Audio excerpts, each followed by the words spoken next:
É isso aí, gente. No momento em que o Brasil está vivendo uma tensão, o negócio está pegando, envolvendo justiça, envolvendo Polícia Federal, envolvendo Judiciário e várias outras questões que fica aquela discussão de internet onde os especialistas em tudo falam sobre tudo. A gente está aqui com um especialista, o Dr. Newley.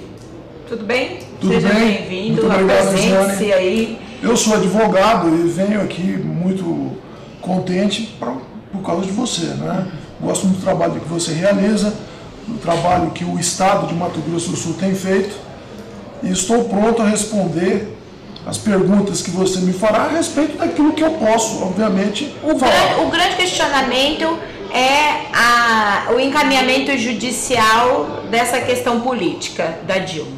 É golpe, não é golpe, é constitucional, não é constitucional? Visão de advogado.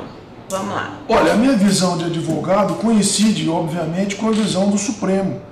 Porque nós, advogados, como deveria ser, não só os advogados, mas todos nós brasileiros, devíamos entender uma regra muito simples. Você só vive em sociedade se houver uma regra que todos obedeçam. E a regra que todos nós devemos obedecer é a Constituição de 1988. A Constituição do país é a regra a qual todos, do presidente, ou como ela se gosta de se denominar, presidenta, até o mais novinho dos brasileiros que nasceu agora mesmo, todos devem se submeter a essa regra. E a nossa Constituição prevê o impeachment.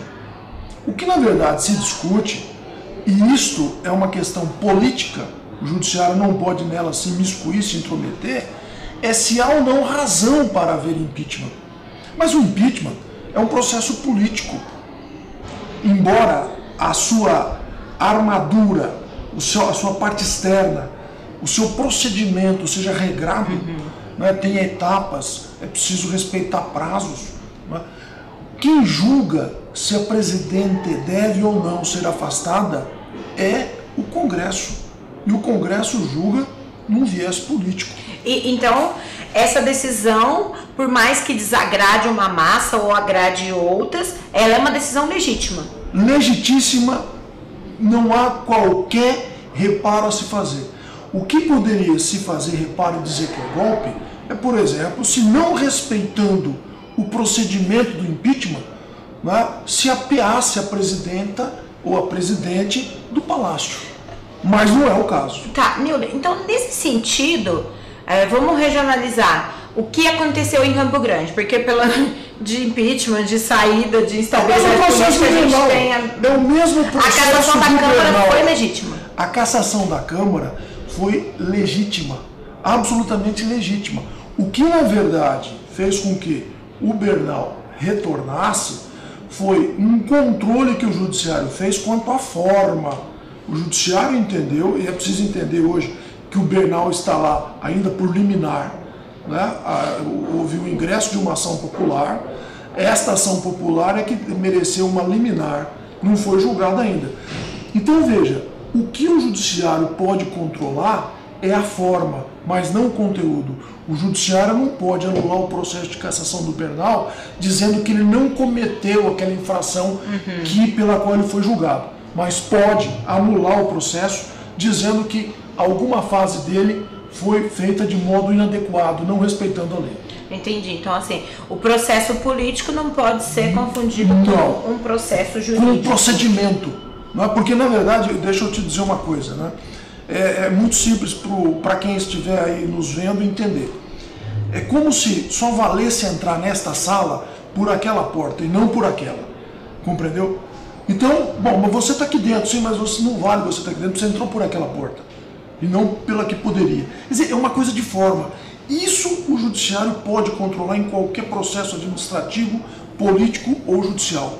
Agora, o que não pode controlar no sentido de reformar, de rejulgar, são as razões pelas quais foi levado aquele político a um processo de impeachment. Então, por exemplo, se a presidente cometeu ou não um crime de responsabilidade, isso é problema do Congresso Nacional, não é problema do Supremo. Quer dizer, seria problema do Supremo em que caso? No aspecto de não ser respeitado neste procedimento as etapas corretas, o rito. Compreendeu? Por Eles exemplo, estavam atropelando o rito? não estão. Por isso que antes de tudo foi-se ao Supremo para que o Supremo dissesse qual é o rito.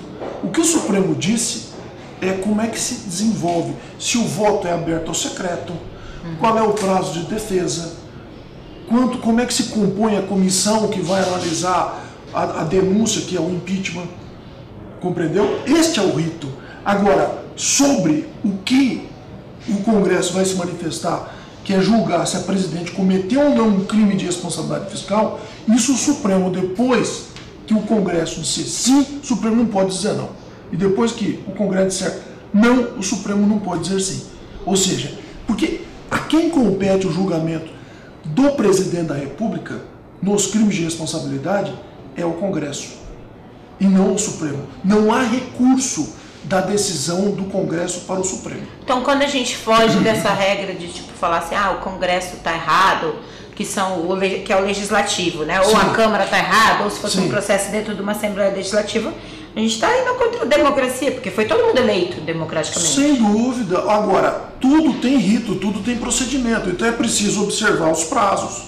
Por exemplo, você estaria atropelando o procedimento e, portanto, fazendo errado se o Congresso, por exemplo, ao invés de dar o prazo que a presidente tem para se defender, salvo engano aí de 40 sessões, reduzir esse prazo para 10. Aí o Supremo vai e anula, corrige, fala, tem que começar de novo. Compreendeu? Se numa sessão de julgamento em que a presidente poderá falar, ou ela ou o seu advogado por 2 horas, proibir-se falar. Então, esse aspecto ritual, procedimental, isso o Supremo pode controlar, pode reformar, pode refazer. Mas, quanto ao mérito, compreendeu? Se o Congresso, se a presidente é bonita ou a presidente é feia, o Supremo não pode falar nada. É uma decisão política. É uma decisão questão, política. Né, política. Nele, em relação a todas essas polêmicas que está envolvendo aí, Polícia Federal, divulgação de escutas, foro, é muita coisa que o brasileiro não está acostumado a lidar. Sim. Aí fala assim, podia ser levado coercitivamente? Não podia. Podia ter divulgado as escutas porque foi grampeado o telefone do Lula, mas era a Dilma do outro lado, não podia. Como que a gente explica isso didaticamente para pessoa que não, porque o brasileiro no geral não está acostumado? Sim, a Constituição e as leis, porque existe uma lei que é de 1998, 99, que regulamenta, disciplina a interceptação telefônica. Esta lei diz o seguinte: a autoridade judiciária pode determinar, assim, motivadamente, que um telefone ou mais sejam interceptados, sejam grampeados. E a cada 15 dias, essa autoridade tem que examinar aquilo que foi objeto do grampo, separar o que interessa à investigação e destruir o que não interessa. Correto? Então, esse é um aspecto. O outro aspecto é divulgar isso. A divulgação só pode ser feita daquilo que interessa à investigação. Você não pode, como eu vi neste caso agora, divulgar aspectos íntimos da família do Lula. Por mais culpado que ele seja, por mais que alguém não goste dele, vamos transferir a imagem dele aqui para nós, para você ou para mim. Ora, se eu ou você estamos sendo investigados, e toda investigação tem que ter um fato, tem que ter um motivo, por qual razão nós estamos sendo investigados, temos a nossa conversa interceptada, por que vão divulgar para todos aspectos da minha intimidade e da sua que não tem nada a ver com a investigação? Que seria tipo a conversa A conversa da dona Marisa com o filho, falando sobre o panelaço, aquilo não tem nada a ver, que é a opinião dela.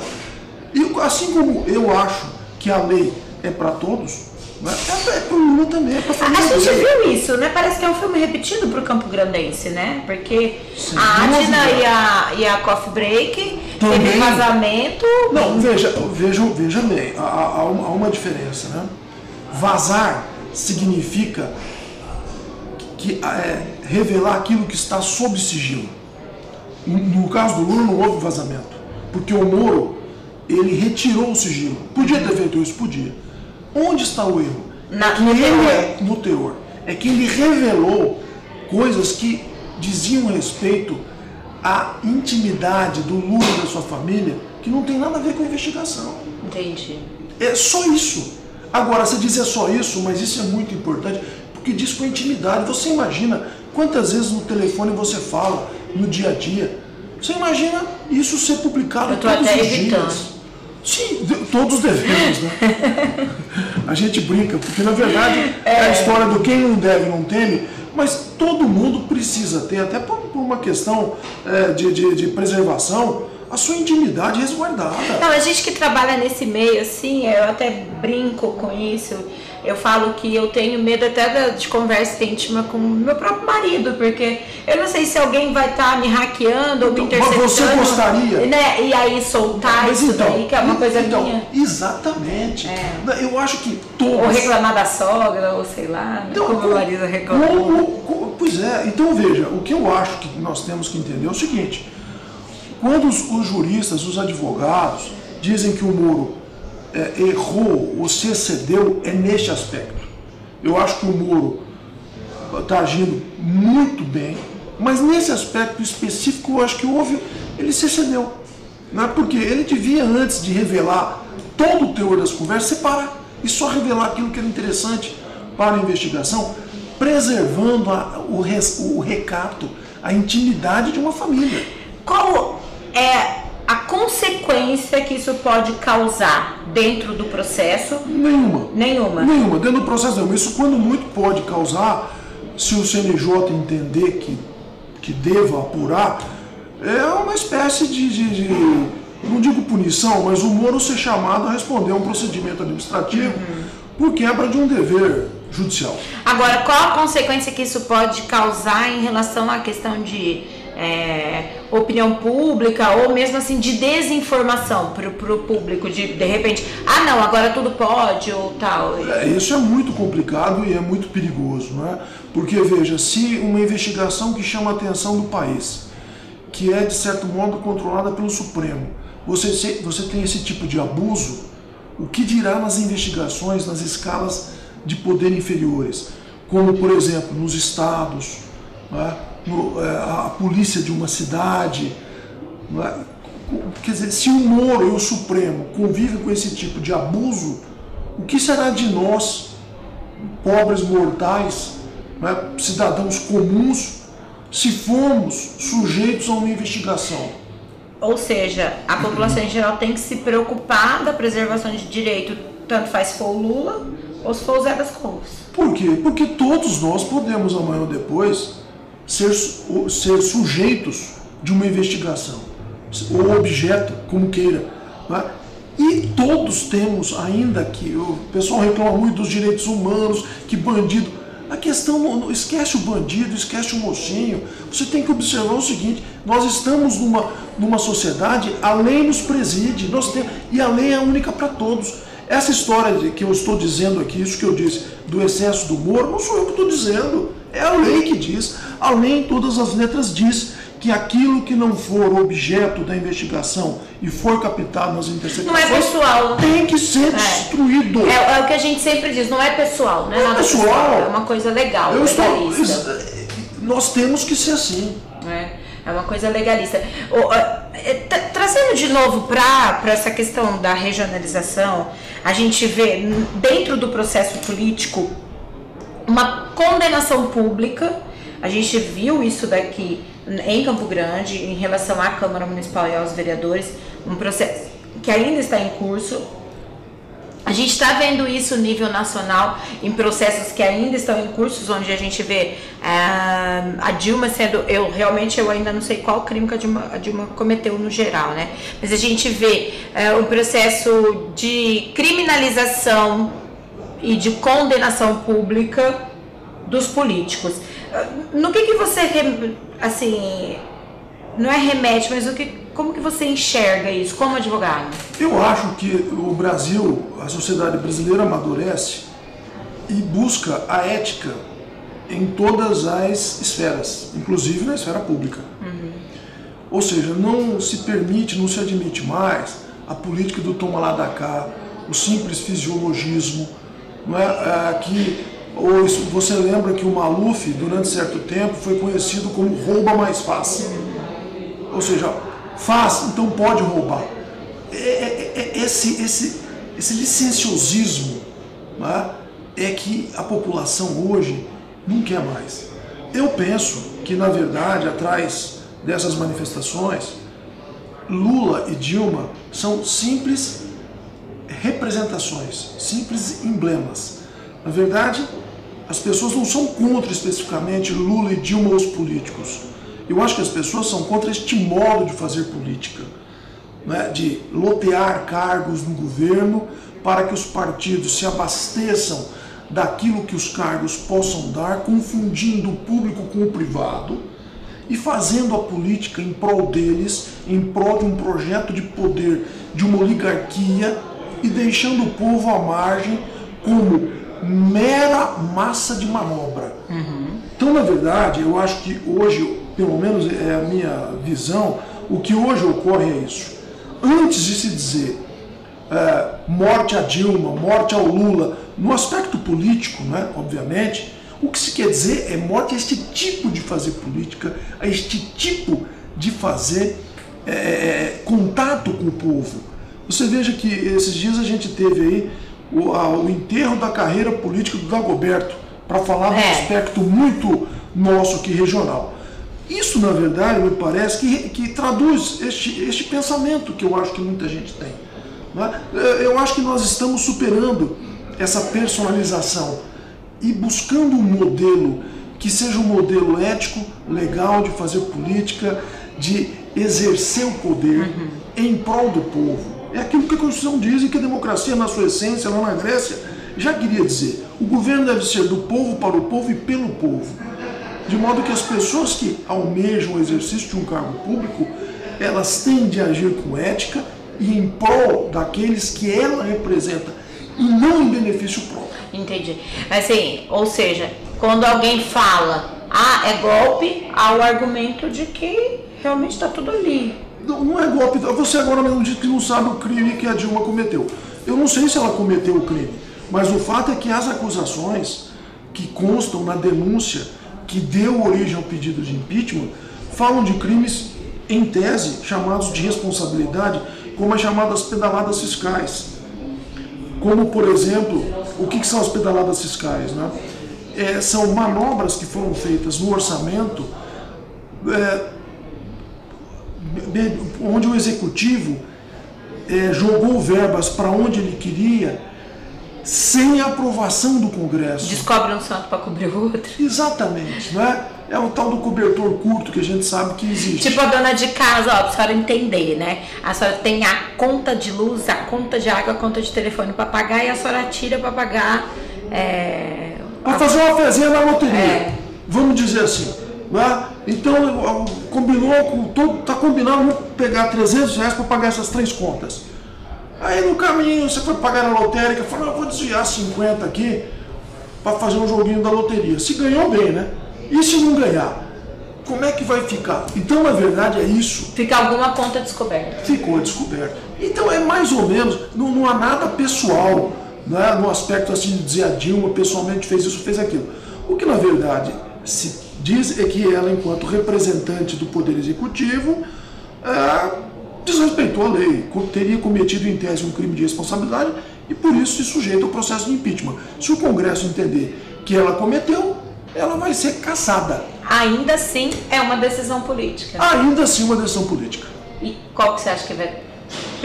Pela sua experiência... Assim, pela minha experiência, eu digo a você que o futuro a Deus pertence. Cai ou não cai? O futuro a Deus pertence. Mas ele é em cima do muro.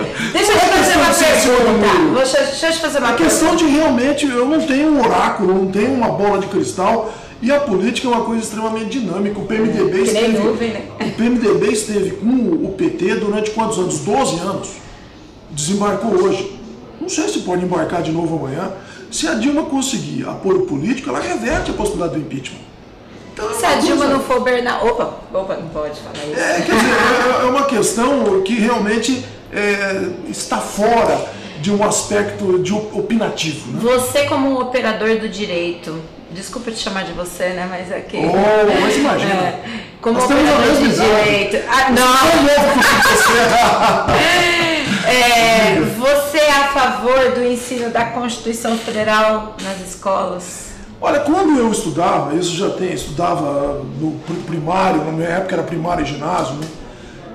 Lá há uns 50 anos já, existia educação moral e cívica. E depois passou a ser Organização Social e Política do Brasil, que a gente conhecia pela sigla OSPB.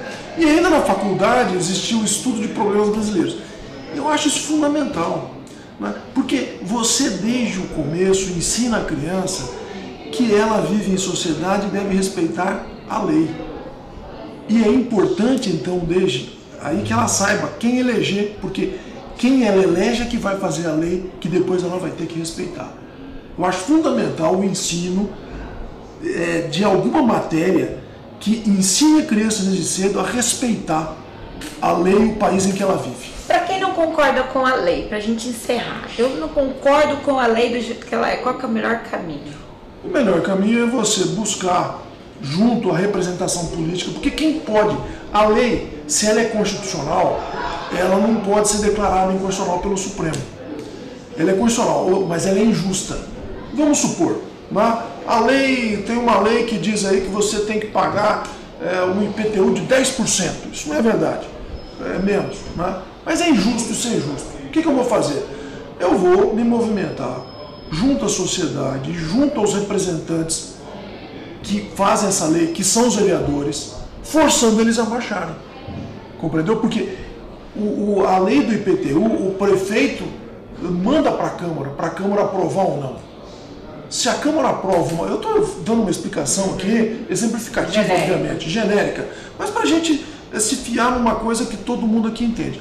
Então, quem não concorda com a lei tem de começar a reunir pessoas para que essas pessoas pressionem de modo legítimo e civilizado os seus representantes para que a lei seja mudada. Se a lei é municipal, Câmara dos Vereadores. Se a lei é estadual, Assembleia Legislativa. Se a lei é federal, Congresso Nacional. Que é deputados federais e senadores. E senadores. Então, este é o caminho. Não tem outro caminho, gente. Reclamar nas redes sociais não vai mudar a lei. Não muda nada, porque o que acontece? Acontece o seguinte, na Câmara, na Assembleia e no Congresso, aqueles seus representantes muitas vezes têm compromissos com o seu partido, com o Poder Executivo e não com você. Então, abra o olho quando você for votar. Exija do seu representante um compromisso com você. Isso é fundamental. Gente, e para encerrar, eu vou dar um recado para vocês, tá? Lei penal, vereador não muda, nem deputado estadual. Então, cuidado com o que te prometem nessas eleições. É só o Congresso Nacional. Só o Congresso Nacional. Yuli, muito obrigada. Um abraço, Foi um prazer recebê-lo. Obrigada, gente.